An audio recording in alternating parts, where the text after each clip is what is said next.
and let's see who else join us today. So first of all, let me say good afternoon and welcome to this space that to this very special space that As a Coffee has been sharing with you for a long time. We are very pleased to welcome you. We have created this as a part of series of webinars which are held the last Wednesday of every month with different relevant and updated topics that for sure will contribute to the professional development of English teachers in Colombia and in different parts of the world. We know that we have many teachers joining us from different parts of the region, so we are very, very glad that you are here today. And before we start, we have some announcements that, as you know, we need to do, and then we will have to watch the video again. But this time, I am planning to share sound, so thank you.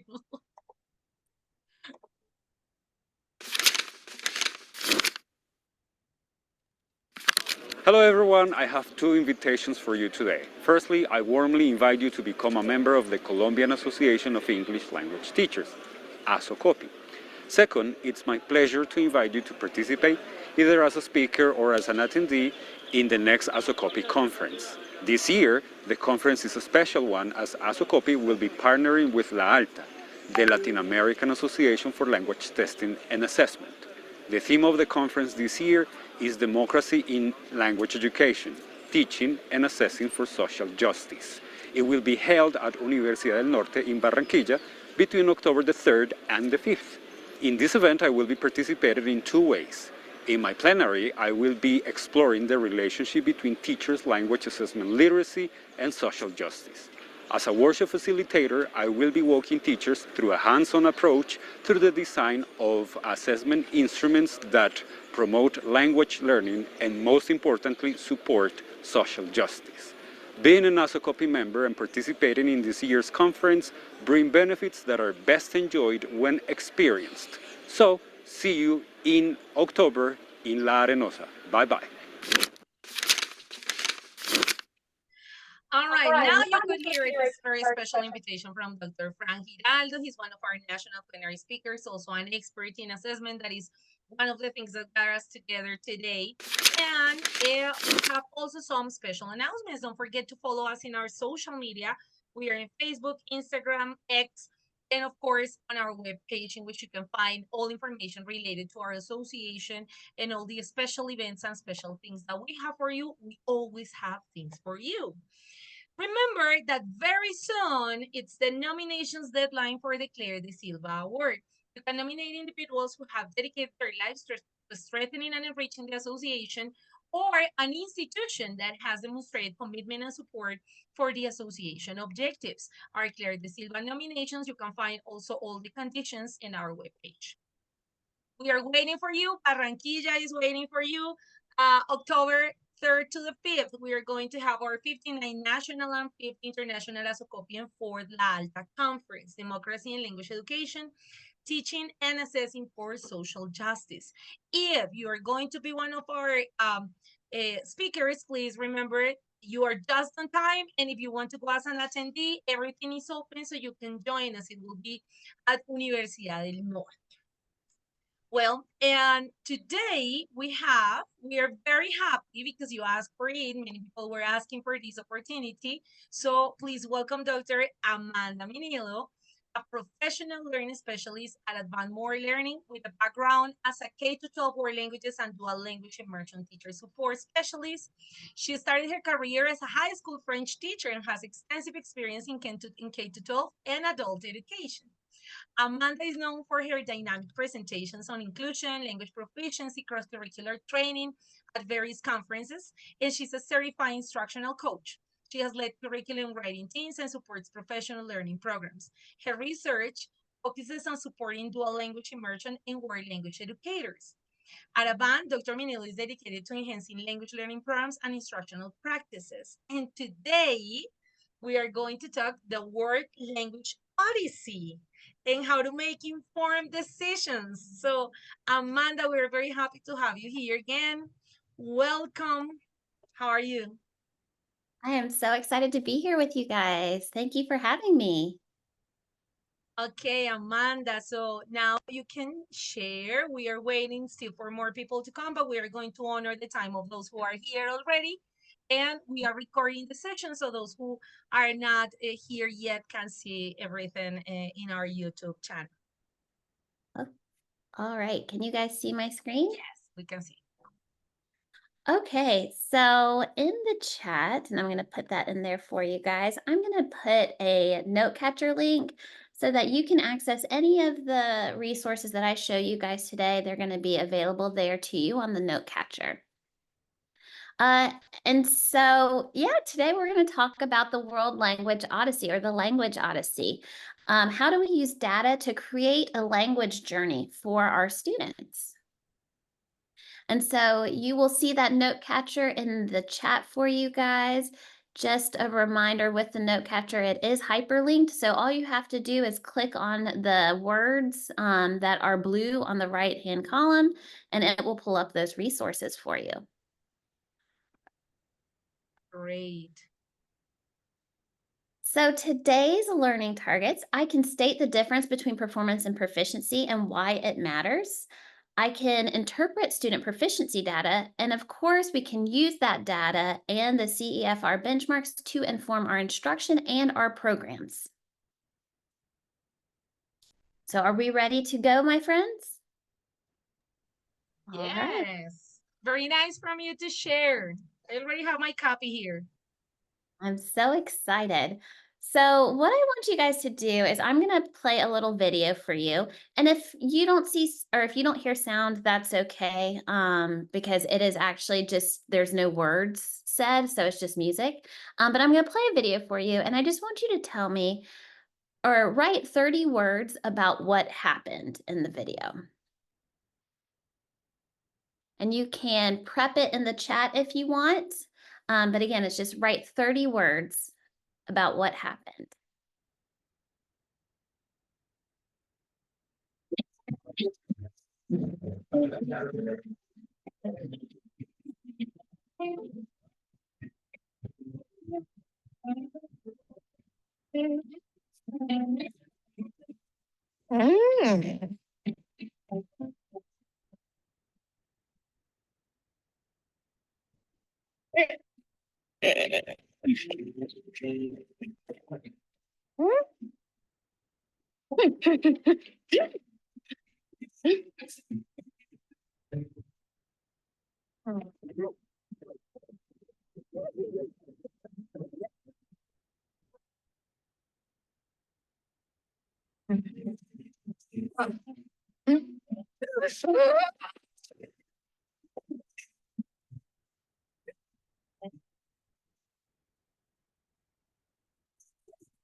All right, so I'll give you just a second to finish coming up with your 30 words. It's okay if you have 20 words, that's fine too.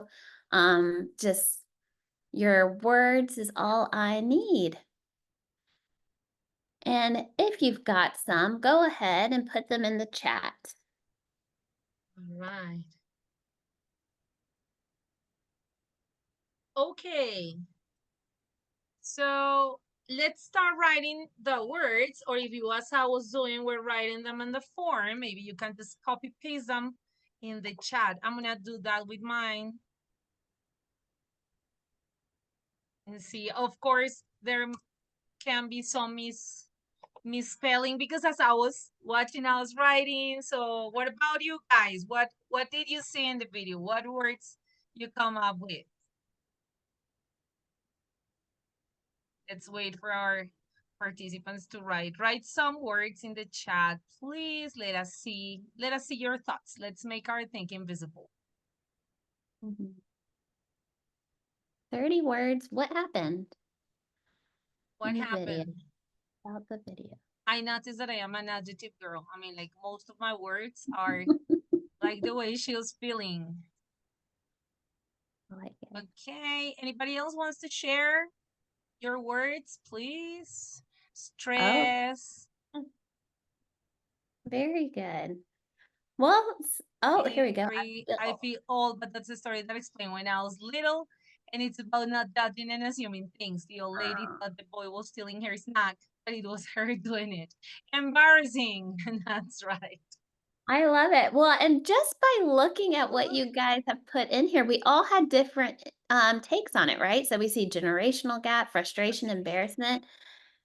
Well, we had a lot of people use English. You could have used your native language. If your native language is Spanish, you could have done this in Spanish. So let's take a look, because hopefully you picked a language that you're pretty confident in. If you wrote in English, you feel confident in English.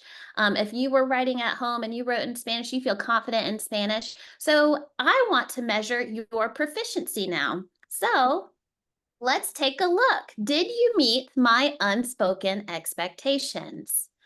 So how many people actually wrote, they're my literal people, they wrote a bunch of words.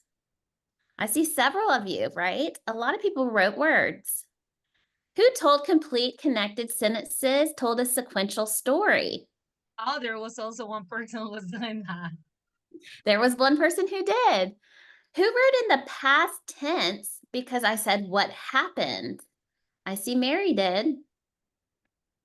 Who used transition words, complex sentences and vocabulary, and added at least 5 details? Who started every sentence differently? Did I have anyone meet all of my expectations? Probably not all of them. So what happened, my friends? You are proficient language learners, and I'm telling you right now, you're not very proficient. You didn't meet my expectations. How do we feel? Awful, because you follow the instruction. I mean, like, as you understand, everyone is like, Yes, and if you were like me, I was the student, I liked to not only like do well, I liked to do the best. Like I wanted that A, I wanted to have the best thing. And for those of you who are maybe native speakers in what you wrote, I, maybe a not native speaker who's your teacher, am telling you, you're not proficient in that native language you wrote in. So We're frustrated, hopefully. Hopefully, that's how you feel right now. I promise I won't leave you at the end of the session frustrated, but I wanted you to feel that because I want you to reflect on the areas that you struggled in. And how could I, as the teacher, have prepared you for success? So tell me, this is the opportunity where I give you guys to critique. And like people get nervous about this because they're like, oh, Amanda's nice. I'm giving you permission to be mean. Critique, tell me what I should have done to prepare you for success. Okay, what do you think, teachers? Or not only teachers, because maybe we have some students as well. Mhm. Well, I think that your instruction was like very straightforward. We're going to watch a video, write 30 words, but you did not provide like context. Mari's saying more instruction. Joanna says, give an example. Mari Mhm. says, yes, an example. Pre-teach keywords. Yes, like vending A machine. goal, like a goal. What is it for? Yeah, Absolutely. You guys are spot on. maybe Presenting percentages. the expectations first, yes, because not everyone is going to read my mind like Mary did. Like Mary just started writing in a paragraph. Some people are my very literal people, and we need you in this world. We need those literal people. Yeah, brainstorming together before we approach the task. These are all great ideas. And so that is just launching us in to our conversation on data today. So, how might our deepening understanding of proficiency levels impact our learners' experience, how they experience our classes, how they experience our language programs, and how they are able to grow in proficiency? So, now I want to take a moment and I'm going to re-give the directions to you. So the first thing I'm going to do is I'm going to provide a real world purpose for the task. So you and your friend went and saw a touching story at the movie theater. You want to tell a family member about it.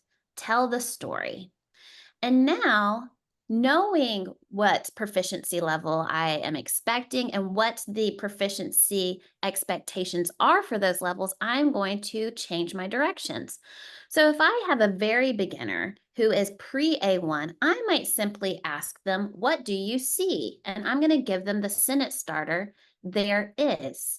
So I would say there is, and then give them the opportunity to just produce those words. We also might go then into A1, where we say, now we want you to describe the people, place, and emotions. He is, it is, he has, right? And so we're able to, at the A1 level, describe people and places. Then in A2, we're going to tell about the activities each person does and maybe even why they do them. Maybe we would ask them, would you recommend this movie? Why or why not? With a B1 learner, we would tell them to tell the story as a series of connected sense, knowing that they are able to use the past tense. And so we're going to prompt them with that. With a B2 learner, we would we would tell them to imagine what would have been different if different actions were taken. What would the new story be? And then, of course, with a C1 learner, that is our most advanced learner. So we would just tell them to write a speech about all of the implications about what this means for society at a whole, and all of that. And so what can we learn from it? And so now what we've done is we've given them a real world purpose, a goal, as someone was saying in the chat. But I've now created a task that does not cap their proficiency. Because as many of you know, sometimes in our classes, even if we have a class that's called A1, we don't have all of our learners as A1 usually. And so the idea is I have a task now that's not going to cap the proficiency. So the kids who are progressing faster or the kids who are more advanced are able to look and say, okay, maybe the expectations for the class is this A2, but the teacher has also said, hey, you know what? Are you feeling brave? Try some of the B1 things and see if you can do it. And so we're not capping their proficiency with our task, and we're articulating what is expected and what they can do to score higher. And then, of course, as my friends mentioned in the chat, we would model any of those languages that would be necessary for them to know. Like vending machines, not a very common word. Maybe we front load that before they watch the video. Are there any questions about this particular approach. Would we be more successful if I gave you these directions? Absolutely. I hope so. Like, otherwise, it's just not working how I want it to work. But yeah, hopefully you would now be able to be more successful. And as a student, you can set your own goals as well. And so now it's not just the teacher who understands proficiency, but the students as well. Whoop. So, why would you familiarize yourself with proficiency rating? As we saw, teachers or programs who understand this know how to encourage students to add detail, to create variety, to build a bigger picture when they're communicating, add depth of meaning, creating complexity, and of course, building up that native-like response. So, what we have to consider before we dive into data is we have to consider the difference between performance and proficiency, because the idea is we have performance-based and proficiency-driven programs. So, what's the difference between performance and proficiency? And if you want to, you can unmute, you can put in the chat. I just need one person to tell me, even if it's a guess. Okay, friends, remember you can open your microphone or share your ideas in the chat. Performance versus proficiency. What's the difference? How do we measure each of them? Or what they are actually? That's like that's the question now that we're following instructions. Yes. Okay, let's say they're kind of shy. Oh, I like that. Acting versus the Golden Globes.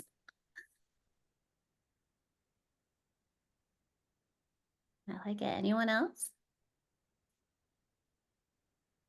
No, it seems like nobody else wants to give it a try. It's okay. Let's see what. So, oh, there we go. Good. How well you meet the teacher's expectations. Performance is archiving a measurement, and proficiency is being able to use the language. Yeah, these are great, guys. So essentially, when we look at performance, the big thing we're looking at is it is a controlled context and it is familiar. So performance is the ability to use the language that has been taught in a familiar controlled context. And so what we do in the classroom, we know what our students know, we know what the goal is, we know what they're going to be asked to do. And so we build that language up for them and we provide that safe environment for them to be able to produce the language. It will still simulate the real world, right? That's good practice. The good practice is you want to say, hey, you just met someone at the grocery store, talk to them. We're going to simulate it, but it's still prefaced around the fact that we have controlled that setting. The students know the expectations and they are practicing and preparing for the use of the language. With that, proficiency then is what a learner can do continuously with the language in the real world. And so the big thing with that is how a learner transfers what they have learned into an unknown situation. And so I like to use my example. I had never taken Spanish class, but I decided, I want to learn Spanish. And so I went to Costa Rica and I'm like, okay, I'm here for the Pura Vida life. I'm going to learn Spanish. And so I went and I got my SIM card and I had been in a couple of teachers' classrooms. So I had heard sentences like ayúdame and things like that. But what my proficiency then is when I'm going into the real world, I turn my SIM card on. They're speaking Spanish so fast. I don't know what to do on the SIM card. So I have to go to the grocery store and I have to talk to the clerk and I have to say, ayúdame, por favor. And that is going to be the proficiency. Can I transfer those lessons into the classroom or into the real world? So when we're assessing world languages in the classroom, we're assessing performance. When we're assessing world languages on proficiency assessments like STAMP, what are we assessing? We're assessing proficiency. And the idea is because STAMP is going to provide them examples of scenarios maybe they haven't experienced before. They don't know what they have been taught in class. And so they're trying to push them in transferring this language and seeing if they're able to do it. What we do in the classroom does matter. Performance does build proficiency, but as you guys know, kids don't mimic exactly what they're doing in the classroom in the real world. And so over time, the better we do with performance and the more performance we're doing, it will build proficiency, but it's not going to be one-on-one all the time. So if we're doing performance in the classroom, why would we test for proficiency ever? What do we think?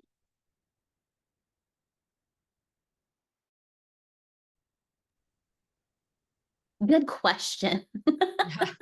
That's a great question. So I'm going to tell you the answer if we don't have it. So the idea is if we want students to transfer their performance into the real world, like our goals for our students, I want my students to run across a French person and feel confident enough to speak. I want them to be able to go to the real world and be able to survive and use the language and read the language, right? And so that's proficiency. So if we want them to transfer their performance into proficiency, we have to be able to measure it. Because as you guys know, and I don't know if it's the same for you, but I cannot tell you how many people I've come across where they said, "Oh yes, I took 4 years of French and all I remember how to say is je peux aller aux toilettes." And so the idea is we want to teach, we want to really build that proficiency. We're now teaching in ways that build that really great proficiency, but we need to measure it to show what our programs can do. That's the biggest thing. We want to celebrate that kids are learning language. They are becoming proficient in the language, but also to discuss ways we can adapt our practices to improve growth. So if we see that it's not transferring how we want to, now what can we do? How can we dive into our practice, into our program, into student support to grow that proficiency? And so that is why, my friends. So let's take a look real quick at the levels of proficiency. So we have the CFR scale, and this is the AVANT graphic, but we're looking over here, we have our beginner learners, we go towards more intermediate, and then we go towards advanced. You'll see that for us, we have numbers as well that correspond with the stamp scores when they get their data, but they align with CAFR. And so when we're looking at those proficiency, how do proficiency levels inform our programs? Well, the idea is they're going to create those pathways in our program to proficiency. And so if you're not aware of this yet, there is the Global Seal of Biliteracy. And so the Global Seal is a huge push where students around the world are getting recognized for their biliteracy. And this is a great deal because universities are starting to give language credit courses for it. They're getting recognized by employers for their proficiency. And so that is going to be one of the reasons why proficiency data is important and how proficiency data is informing pathways. And so we'll see when students receive a B1, a passing score on the B1, they're going to be recognized for being functionally fluent. When they get a B2, they're going to be recognized for being at that working fluency. And then that C1 for professional fluency. But it's not just for the end of our programs. There are also recognitions within the programs.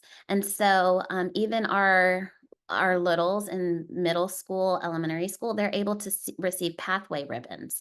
And so we're recognizing them at lower levels.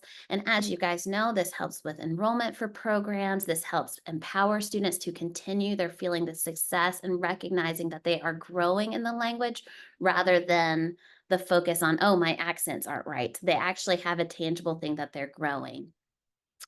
No, they told me today there are 40 countries, I think, that are using the Global Seal already. And so this is actually globally And recognized. actually in Colombia, there are already some institutions that are making use of the global seal, which is one of the surprises that you will see coming later in this year. I love it. Well, and I just actually checked, it's 56 countries that are using it. And so, because in the United States, we also have state level ones, but this is globally recognized across the world, which is huge. Um, Additionally, and this is an example from the United States, but this is just an example of a state who developed Pathwave and said this is based off of our pathways. Now, we have different standards. Ours look at like novice, intermediate, and advanced versus A1, B1. But what they essentially did, they said in this skill, we want our after kids finish their level 1 course, we want them to score novice mid here in interpersonal, novice high in listening, novice high in speaking. And so we're setting those benchmarks to build that alignment across our program where students are able to grow and achieve that seal of biliteracy. Any questions about those? Great question. So This is really new for many teachers in Colombia because first, because what we were talking before we started, right? Like when we talk about assessment, we always think about evaluation, we think about passing or failing. Do we as languages teachers can really assess? And look, Milena, very interesting. Can it be applied to adult learners? yes, Milena, it can. I actually received my global seal the other day and I was stoked. It's like you can get it and you put it on the bottom of your email, like you get recognized as well. So it is for any person who can prove biliteracy in 2 languages. And so the idea is you have your native language. And thanks. I know, I'm super excited. Hopefully I'll start adding more.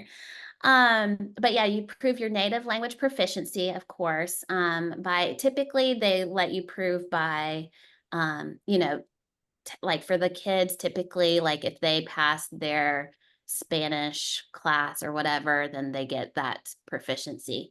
And then their second language, they would test as a proficiency test. As like a passing or failing, but for real, what this should tell us is information, as you were saying. I mean, like information on where we are and where we want to be later on, because in languages we're always growing. Absolutely. So on your note catcher, you guys are going to see a Jamboard, and it's going to talk about identifying where students are in their pathways. And so you'll see this Jamboard. You're welcome. So you'll see this Jamboard on there, and I'm not going to make us go into breakout groups because I think some of us are just wanting to, listen and receive today, and that's okay. But I encourage you just take a moment and on that note catcher, do we see this little image on our note catcher? It says Jamboard. And I'll put the note catcher one more time in the chat. But I encourage you to try to put the standards in order. Because the idea is we cannot help students achieve those levels of proficiency if we don't know what they are. If we can't recognize the qualities of those proficiency levels, it's going to be much more challenging to articulate to students how to get there. And so, do you guys have it on there? Oh, and I can. We have the image, but it doesn't have a link attached to it, I think. Let me see real quick. It should be to the right of it. And if it's not, that's okay. Oh, this is my note catcher is not wanting to pull up. There we go.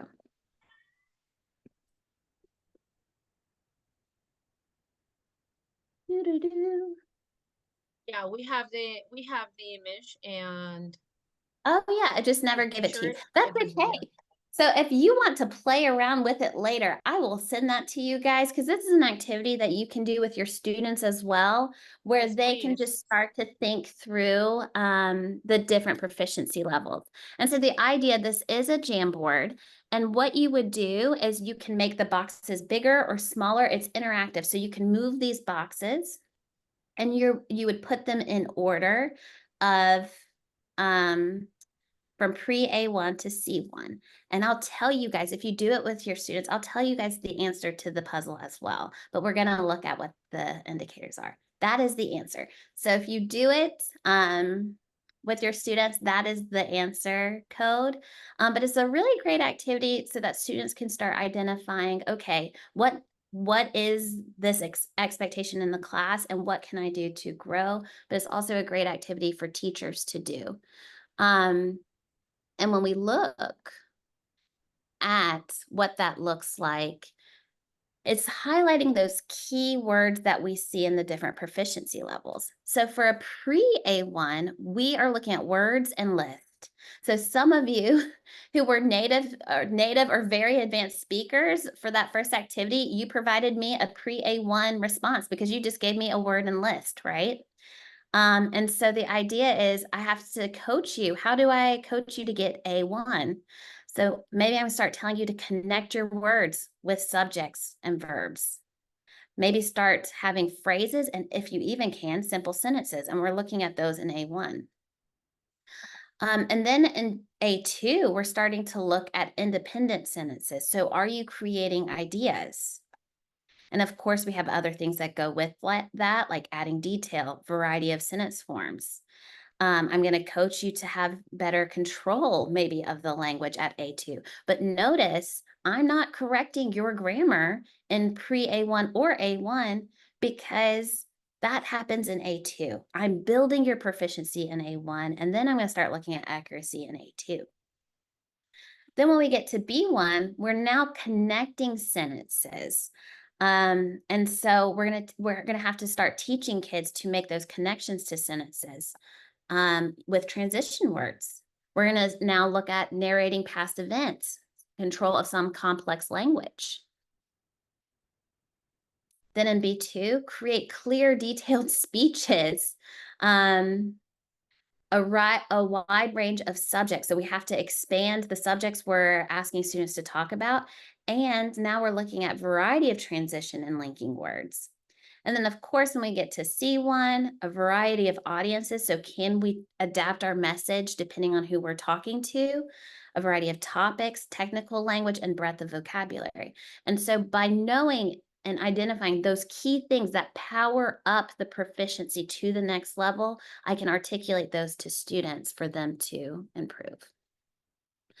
If you are interested in what this looks like in all of the modes, you have this stamp and CEFR level descriptors for you available on your note catcher. You can see it for reading, writing, listening, and speaking. I showed you guys the speaking standards. Any questions about those before we dive into that data? All right. Feel free to open your microphone or to comment in the chat because I think this is really important. We have been taught that, I mean, like when in Colombia, when we talk about the CFR, we talk about, okay, I'm a B1, I'm a C1, I am a B2. But the descriptors that we are given are super short. It's just one sentence. And it's a sentence talking about, can speak about familiar situations. I mean, like it's for standardized tests. And in the end, you only know about your speaking and you only have like the first descriptor. It's not that we're talking in depth about the descriptors for all the skills, or we don't know if my speaking is here, where is my reading, where is my writing. So this is super valuable information for all of us to be aware.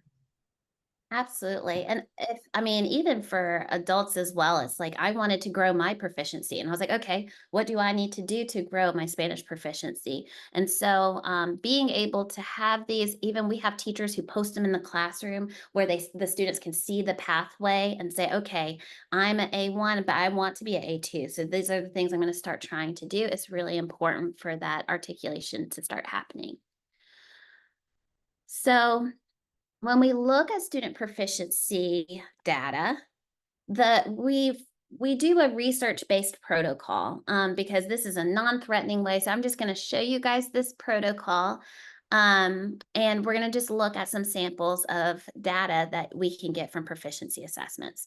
So the idea is when we approach data, the first thing, what do we notice? Is there anything that stands out? Any trends?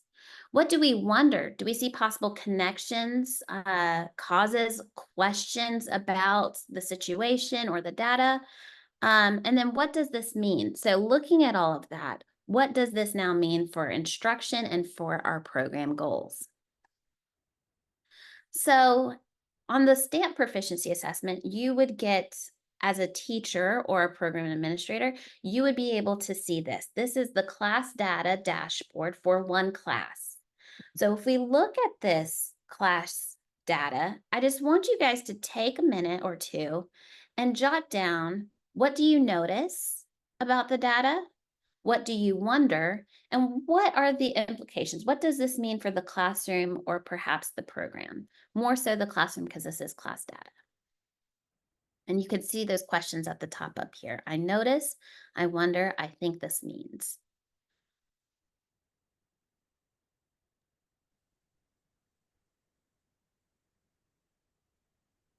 Very usual that when we see these kind of graphs, first we panic, then we Yes. read, then we understand, then we can say what we notice. So let's give everybody a minute.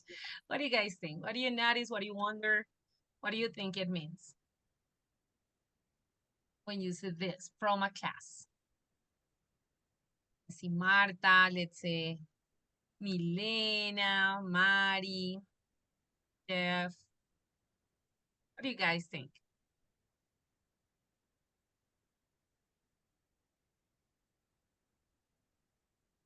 And you can't be wrong with what you notice or with what you wonder, I right? You noticed can't be wrong with this. the productive skills are lower. The class needs to work a little bit more on production, says Claudia. Yes. So we both noticed that writing and the speaking. Input skills are strong. And I will say, typically, when we see input skills, I think that means when I look at input skills being strong, especially listening, that means the teacher is speaking a lot of English in the classroom when they're teaching English. Or if they're a French teacher, they are speaking a lot of French. Remember, if you were there with me last time, we talked about 90% of the time speaking in English or French or German or whatever we're teaching. So it can mean that instructional practices are mostly in the second language, but it could also mean a lot of teacher talking time. Yeah. Yes, exactly. It could also mean that we're not providing those opportunities for the speaking or writing. A lot of exposure from media, says Mari. Yes. Yes, that's absolutely true. From TikTok, and they're seeing all of English or the language that they're learning on TikTok or wherever. Absolutely. The interest of the learners as well on Mhm. specific things. Absolutely. So something that is also helpful to note is, when we're looking at this data, now I am one of those people, I typically look at this top. I am a big picture type of person. I like to look at the top. What are the big bars saying? But you can also look towards the bottom, right? And so at the bottom, I can kind of see where small groups are that I might need to pull aside and do extra support with. Oh, we have I here Jeff. also, Jeff is yeah. saying, I would do the assumption that there is high interest in performance rather than proficiency. Mm, yeah, and that could be the case too. And so I'm glad you mentioned that, Jeff, because what some programs also do is you're rating for CFR in your programs for performance, right? And then you do your proficiency test, and then you actually look at it and you say, okay, in performance in the classroom, what are they doing in the skill? And then on STAMP, what did they do on the skill? And so then you're able to see, is it something where their performance is not matching the proficiency, or is it overall both performance and proficiency are low in that skill? There is a very interesting opinion here. Mari says that speaking and writing are hard to practice and also to grade, and that's why we avoid them. So Mary, I love that you mentioned that because I wish I had my class data to show you guys, because when I looked at my class data, I immediately saw my bias towards the type of activities I prefer to teach. So I preferred speaking. My kids did really well on speaking, and my listening scores were so low. And I had to sit there and say, oh my goodness. And I looked at my grade book and I realized I had only given one listening assessment that entire semester. And I was like, oh no, I need to practice the listening skill way more. And so a lot of times, depending on our preference and what we find hard or easier, that is going to be reflected in our student data. And so it really helps us focus and say, okay, for me, I sat there, I was like, okay, I don't love doing listening activities, but I'm going to have to practice it more because my student data is reflecting that. That is wonderful. So I do want to also show you guys another way that data is really helpful. So again, I'm going to reflect on my students, and I loved my students, so I don't want you to think I'm complaining about them. I'm just speaking of the reality of the teenage child in America that I was working with. So we need to use the data to encourage students with power up feedback. And so I will tell you, languages are acquired when we notice language. If you were with me last time, we talked about this, how people have to notice language to be able to grow in it. And so my first way too many years teaching, I gave feedback like this. I would stay up till 2 a.m. marking everything, giving them as much as I possibly could and being like, this is great feedback. I'm giving it to you. And I would take that paper the next day, I would put it on their desk, and I'm like, here's that precious feedback I gave you. And I don't know if your kids are like mine, but those kids, they took that paper and on the way out of the classroom, just tossed it in the trash. They were just like, we don't need it. And so what I realized is my students, and of course I'm devastated. I stayed up till 1 a.m. I'm like, no, what are you doing with that great feedback I gave you? And so what we realize is we have to provide feedback that encourages student growth. So instead of fixing things for students, circle and highlight the areas they need to grow in. Because now they have to notice it. Now they have to look at the paper to figure out what the challenge is. So we're circling it, we're not fixing it for them. We always tell them great job doing, because great job doing is something I feel proud of. I keep that paper. I even maybe put it on my mom's fridge and I show my mom when I go home. And then the big thing is we give 1 to 2 goals for next time that are very actionable goals. And when I mean actionable, it's not, okay, I'm going to start putting accents. That's not going to grow the proficiency. I need to provide you feedback that moves you from A1 to A2. So I have to use the language from A1 to A2 to show you how to do that. And so before I show you how that's done, let's take a look at this student's feedback. So this is on the class report. You would not just get the class data, but you would get data for each individual student. And so if we're looking at this one student's data, what is something we notice, wonder, or think it means?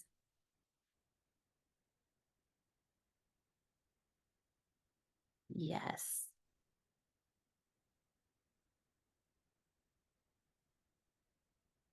Well, this is a little bit more even. Yes, so this is probably a B2 student, right?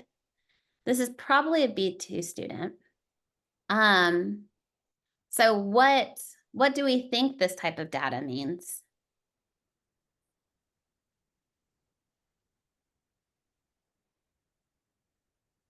That is doing a great job in listening, and maybe an area of growth, or maybe it could help upgrading the writing. And I mean, like, the student didn't feel judged and felt encouraged, says Milena. Oh, I like that too. Yeah, absolutely.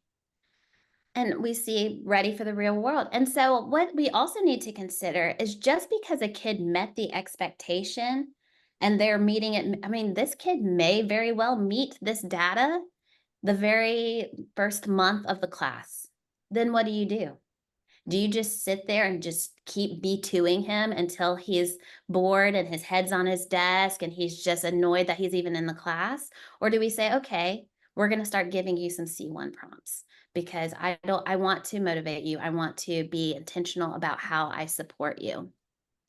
And so something to consider with that, with the Avant assessment, when kids take the test, it gives them that feedback. So they take it and it says, hey, you're scoring B2. At this level, you are able to create clear, detailed speeches. And it tells them all the things they can do. And then it says, here are some suggestions to power up to the next level. Focus on increasing the amount of language that you produce. Use a variety of complex sentences. And so it starts to talk that feedback to them so that they can improve their own growth. So just as you were mentioning before, how do we coach them to make it to the next level? Do we have to do this student by student? Well, we have tools. There are tools that can help our students based on what they achieved already. absolutely. And I will tell you, I rarely have seen a kid who was this even in the modes. So like this kid, they're B2 in most everything. Oftentimes you're going to see, oh, they're B2 somewhere, B1 somewhere, and things like that. And so we're going to be remediating those certain areas. I do want to show you guys one more thing. When you are if you are in the STAMP platform and proficiency assessment, you can actually click on the student's writing sample, their score, and it will pull up what the kid submitted. And so that gives you, as the educator, a real-time prompt where it says, and this is not an A2 sample, I don't think. But it would give you a real-time prompt saying, this is what the kid produced. And you could do that for coaching for the student, right? And so you could coach them on how to grow that proficiency. You can look at that and say, oh, where can we add details to this sentence? And use that for small conferencing with students as well. Any questions about that? Oh, this is awesome. We're just like, we are having one of those aha moments in I which, love but it. how can I power up? Oh, here, there it is. There you go. Well, and I do want to tell you, it is not just your responsibility as the teacher to give the feedback. What I want you guys to consider is we can coach students to think about this. So if a student sample is here, I can tell my students, go highlight the verbs in this paragraph. And so I have it over here. I say verbs, vocabulary, whatever you want them to focus on. I say verbs. So we look at it and we see play, stay, play, play, play, watch. Well, this child, they are really good at play, but they need to start saying some different verbs. And so they can immediately see that's somewhere where I can improve my proficiency. I can start using different verbs. Elaboration. Every time you elaborate, I want you to highlight that purple. And so we see with other kids at home, in the family room, with friends after school on Saturday. That's a great job with elaboration. So maybe that's not the area that they need to grow in. Structure, because CFR standards, at a certain standard, it says you need to start your sentences differently. You can't start them all the same. Some kids, lots of kids. We have to start changing it up. And so they're able to notice that. And then, of course, the targeted task, you always have one kid who throws in a random comment in there who's like, I like ice cream. And you're like, that's not what the topic was. And so we can see that there too. And so what happens is the kid is now highlighting their own paper and they're able to see their colors and their area of growth. And then you, as the teacher, would have this power up writing for them. And so this document, it says, hey, if you're needing to work on yellow, power up your verbs. Find new ways to say things like speak, state, say, demand, announce, answer, proclaim. Elaboration, try to add 3 details per sentence. Structure, barrier structure. It is pleasurable. When blank happens, I am happy. And so it talks them through how they can actually take ownership of their own learning. So that is going to be our time together. I will tell you, you have on your note catcher a list of I don't know what number it's up to now. probably like 27 favorite speaking activities. So if you are wanting, because I always try to put that in there because people are like, hey, I want my kids to work on speaking and writing. So I have my favorite speaking activities available for you guys on there if you want them. I cannot believe that time has gone by so quick. I was like, when you said that's our time together, I just looked at it, was just like, what? I know. Well, and so you'll see, I will show you guys. So on my thing, you'll see my different activities. They're in there. Um, just think through, you'll see them in novice low, novice mid. Those are American standards. But the A1, they do mesh over as well with our beginner learners. And so you see those on there. They're all over there for you guys. Hi, this is awesome, Amanda. You're so generous. Well, my friends, I want to be respectful of your time. We have 4 minutes. What I would love for you guys to do is just in the chat or unmute, whichever. I like how, if there was something that you liked that you hadn't thought about before, something you wonder, maybe you have a lingering question or something you want to try. Right. Jeff says that he really appreciates the information you share with us. And this Thank is very you. interesting. Thank you. Imagine if this is what we were talking about only with writing. I mean, like the examples that you were giving us Mhm. from the instruction to the example with the writing. And we should do this with all our students. Now it says, I want to try this global seal, says Mary. I sneak out from work and I don't regret it at all. It has been Yes, an awesome Melina. experience. Thank you, Milena. Amanda, where can we find you? How can I mean, like, because of course in the notes that you share with us, we have this, yeah. Yes. And we also want to remind all our attendees and the people that are going to catch up in YouTube, because we know that is difficult, especially because of the time of the year and many people are on vacation. But we are seeing you in Barranquilla, right? I hope so. I'm still waiting to hear back, but I've requested.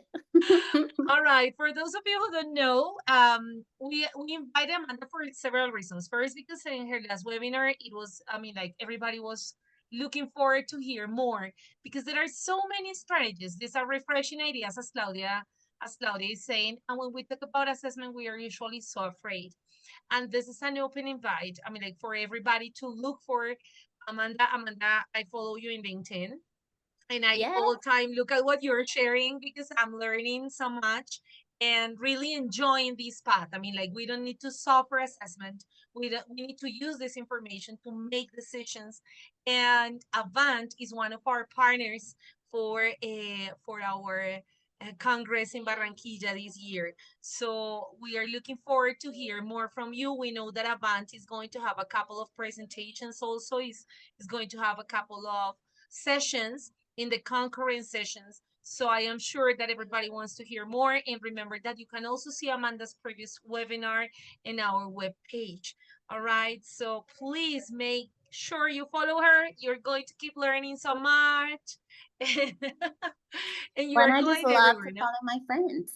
I love to have my friends on there and see what you guys all are up to. And if you need to reach out specifically, you want me to email you on your reflection form. At the bottom, if you fill out that reflection form, you get updates from Avant, anything that we offer, things like that. And you can personally say, Amanda, I want you to email me about whatever, and I will. Ah, you're so generous.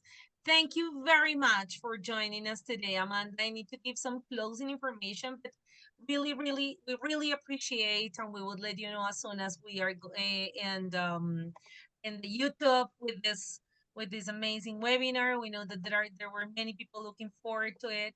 And so it's been our pleasure. We hope to see hear more from you. I have truly learned a lot, and I have been using I mean, like I have recently started using this type of assessment with my Spanish as a new language students in primary school. In primary school, I'm Oh, talking to wow. students from kinder to second grade, and some others from third to fifth. And all the information that we are getting is amazing. I mean, because depending on the age, we can talk about 2 skills, we can talk about 4 skills, And this is a learning path, especially for us in Colombia. I mean, like, we know how to assess, but what do we do with that information? Absolutely. Well, And and to I'm the so rest of you friends, we want to invite you, and you're going to find this in our webpage. We're having two very special opportunities for professional development. The first one is happening on July the 17th with Esteban Pereira. Puppets on the classroom stage, the radius for a successful planning. And we also have in August our very special friend Juan Rios from Panama, um, and puppet storytelling and English language development. So remember that you can follow in our social media. You can go to our webpage, asocopy.org, and in there you are going to find all this information. And maybe tomorrow or the day after tomorrow, you're also going to have Amanda's webinar available. And follow us in our social media. Don't miss it, and don't miss all the things that Avant is doing. Remember that you can also donate. There is a donation button that nobody finds, but we can also let you know where it is.